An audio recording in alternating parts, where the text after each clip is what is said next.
Vinícius de Moraes. Marcos Vinícius da Cruz de Melo Moraes, mais conhecido como Vinícius de Moraes, nasceu em 19 de outubro de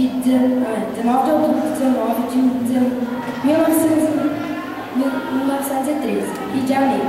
Era filho de Clodoaldo Pereira de Silva Moraes, que trabalhava como funcionário da prefeitura, poeta e violinista amador, e Lídia Cruz, que trabalhava como pianista amador. Desde pequeno se interessava pela poesia. Com 9 anos, sua primeira poesia foi destinada a uma menina que lhe gostava. Em 1929, ele iniciou o curso de Direito na Faculdade Nacional do Rio de Janeiro, mas não exerceu a advocacia. Foi estudar literatura inglesa na Universidade de Oxford, na Inglaterra, e trabalhou na BBC de Londres até 1939.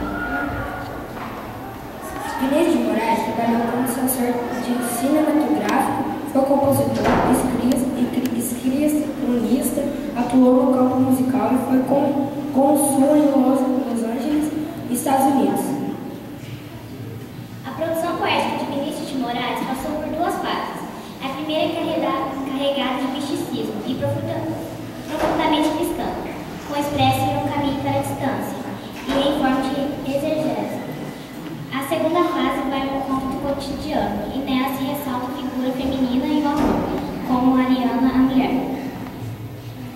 Ele pertenceu à segunda geração do modernismo, soube dosar o sucesso na poesia, na música e na crônica.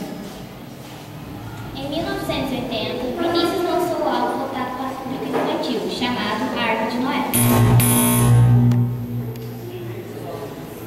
Ao longo de sua carreira, Vinícius de Moraes fez parcerias com Toquinho, Tom Jobim, Brandon Powell, João Gilberto, Francis Rain, Carlos Vieira e Chico Buarque.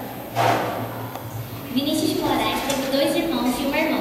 Ao longo da sua vida, se casou 9 vezes, tendo 5 filhos.